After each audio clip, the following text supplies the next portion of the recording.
CNBC आवाज stocks championship में break के बाद आपका स्वागत है। हमने टेस्ट स्टॉक्स की बात कर ली, हमने ओडीआई स्टॉक्स की बात कर ली, अब बारी है 2020 की। इस फॉर्मेट को समझाने की जरूरत है नहीं, क्योंकि बाकी दोनों फॉर्मेट लोग भूल भी गए हो। 2020 कोई नहीं, सब जानते हैं, सबको पता है। एक ही हाईलाइट है इस फॉर्मेट की, ताबड़तोड़ बल्लेबाजी। तो हमें चाहिए अगले 2, 3, 4 महीने के टाइम होराइजन के लिहाज से बढ़िया रिटर्न देने वाले पिक्स। दीवान सर, पहले आप बताइए कौन सा है 2020 पिक?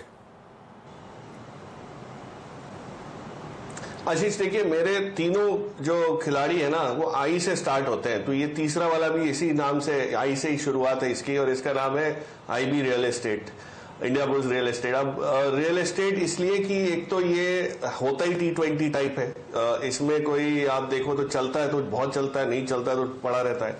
अब इस कंपनी में जो डिस्कवरी ये हुई है कि मैनेजमेंट चेंज हुआ, आपने देखा इसका, इन्होंने अपने जितने भी नॉन कोर एसेट्स थे, वेयर हाउसिंग वाले, ये वो सब चीजें, वो सब बेच बाच के अपना फोकस रेजिडेंशियल और कमर्शियल पे करा। कमर्शियल मतलब ऑफिस स्पेस और ये सब। तो ये जो जब डेवलपमेंट अनलॉकिंग की हम बातें कर रहे हैं, रेजिडेंशियल उसमें पिकअप देख रहे हैं, और इस कंपनी को सबसे बड़ी चीज जो मुझे पसंद आती है वो ये है कि इन्होंने हमेशा लो लेवरेज लेके काम किया है। इनको प्राइवेट इक्विटी फंड्स का सपोर्ट है, कॉन्फिडेंस है, इस मैनेजमेंट का विजन बहुत क्लियर है, गार्डेड सा है, कंजर्वेटिव भी रहते हैं। वो सब चीजें आपको नंबर्स में दिखनी शुरू हुई है। एक पहली झलक पिछले क्वार्टर में आई थी, अगले 2 क्वार्टर आप वेट कीजिए तो वो और मजबूत पकड़ हो जाएगी, और फिर उसके बाद स्टॉक की री रेटिंग होगी। तो ईपीएस ग्रोथ शुरू हुआ है, पी मल्टीपल एक्सपेंशन जो है वो अब बाकी है। तो लास्ट स्लॉग ओवर्स में जो है ये आपको असली रंगत दिखाते हुए लगेगा। हो सकता है 3-4 महीने थोड़े से डल जाए, लेकिन उसके बाद इसमें चमक जरूर आएगी, जैसे आपके T20 में आनी चाहिए। अरे वाह! तो इंडिया बुल्स रियल एस्टेट, सारे पिक्स आई से। ये दीवान सर, आजकल टारगेट जो वैसे आप देते हो 333, 555, ये क्या फंडामेंटल्स के साथ न्यूमरोलॉजी और एस्ट्रोलॉजी का तड़का भी है क्या आजकल पिकिंग में? सर नहीं, बिल्कुल आशीष, सिंपल है। याददाश्त अपनी कमजोर रहती है, लोग भूल जाते हैं। अब मैं आपको कोई टारगेट दे दूं 323 का, 335 का, वो याद नहीं रहता, ये जल्दी रह जाता है। सो सिंपल है, आगे पीछे हो सकती है चीजें, लेकिन एक लक्ष्य जो, और हम लोग भी एक्यूरेटली इतना तो कर भी नहीं पाते, तो it is more of a गेस्टिमेशन that is that work. नहीं, बिल्कुल ठीक है, याद रहता है एक्चुअली। गौरांग सर, ये तड़के वाली, तेजी वाली, 2-3 महीने में कमाई वाली एंटरटेनमेंट पैकेज कौन सा है?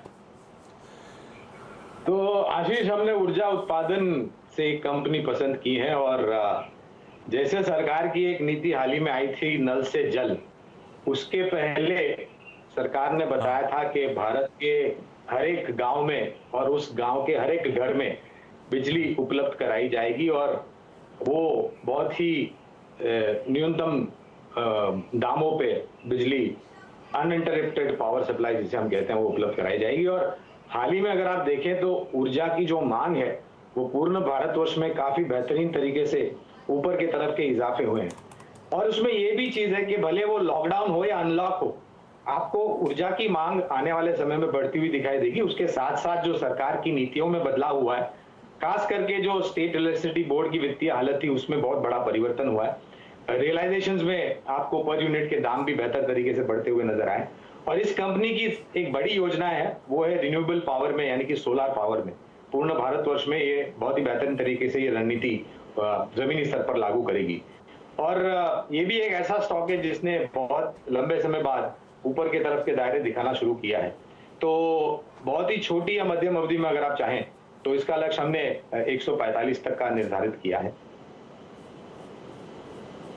हाँ, और पावर स्पेस वैसे ही बड़ी पावरफुल हो गई है, बहुत अच्छी री रेटिंग, स्टॉक अच्छी मजबूती के साथ कामकाज करते हुए फ्लेवर में है। तो टाटा पावर अगले कुछ महीनों में यहां से भी अच्छे रिटर्न्स दे सकता है। अमरीश सर, आपकी तरफ से कौन सा पिक है? मेरा पिक है रेमंड्स, जो सबको पता है टेक्सटाइल्स में है, फॉर्मल वेयर, सूट्स में सूट बनाते हैं इन लोग, कैजुअल वेयर में काफ़ी बड़ा एक्सपोजर है, और इनका जो रिसेंट फोरे है रियल एस्टेट में, और छोटे डिविजन है इंजीनियरिंग और एफएमसीजी में। कोविड के कारण they have taken like quite a lot of cost rationalisation, और वेरियस जो कंट्रोल मेजर्स किए हैं, इसके कारण इनका जो एक्सपेंसेस है वो कम हो चुके हैं। Q4 में देखें तो then OPEX reduction has been about 144 crores, which is about 26% year on year. Net debt भी इन्होंने reduce किया है। और लास्ट फ्यू मंथ्स में due to Covid formal suits का तो क्लियरली डिमांड तो कम हो गया था, पर कोविड पीपी सूट्स का डिमांड काफी चढ़ गया था। So because of which Raymond's clearly shifted to Covid PP suits उस वक्त, and that's been a new revenue line. और पोस्ट फर्स्ट वेव हमने देखा है कि नियरली 95% के जो स्टोर्स है they came back to normal working. तो इस टाइम भी I am expecting the same thing to happen, क्योंकि 20,000 पॉइंट्स ऑफ सेल्स हैं इनके, तो इन नियरली 600 सिटीज। और प्रकाश ने अभी जो बात किया था the pickup in real estate, तो इनका जो नया रियल एस्टेट आर्म है that's been doing extremely well, क्योंकि लोकेशन काफ़ी प्राइम है, थाने में है और एफोर्डेबल हाउसिंग में है। और इन्होंने लॉन्च किया था करीब 3,120 यूनिट, उसमें से they have sold nearly 1,387 units.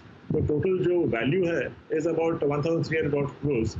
पर आगे जाके the total I mean the value of that land and when they sell all the units, उसका टोटल जो रेवेन्यू रियलाइजेशन होगा that will be about 5,000 crores, और ये एक्सपेक्टेड है over the next 5 to 6 years।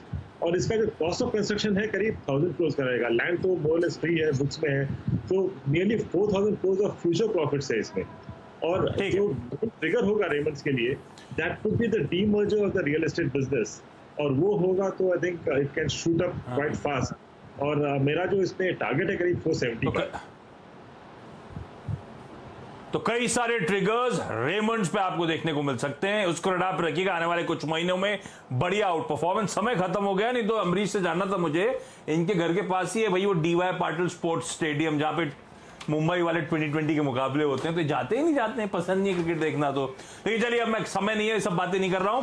Quickly जरा wrap up दिखा दीजिए वो बढ़िया पोर्टफोलियो जो कंस्ट्रक्ट हुआ है आवाज चैंपियंस स्टॉक्स का, वो जरा स्क्रीन पर दिखाइए। लॉन्ग टर्म के लिहाज से, और लॉन्ग टर्म से मेरा मतलब है वेरी लॉन्ग टर्म के लिहाज से, पोर्टफोलियो में चुपका के रख लीजिए। बेहतरीन पेडिग्री और इवेंचुअली अच्छे कंपाउंडिंग स्टोरीज बनेंगी। HDFC लाइफ, भारती एयरटेल और ITC। इसके अलावा जो स्टॉक्स हैं जो मीडियम टर्म के लिहाज से, ODI टाइप परफॉर्मर्स, 1 से 2-3 साल के टाइम होराइजन में टाटा कंज्यूमर, बायोकॉन और इंडस टावर्स को रडार पर रखना है।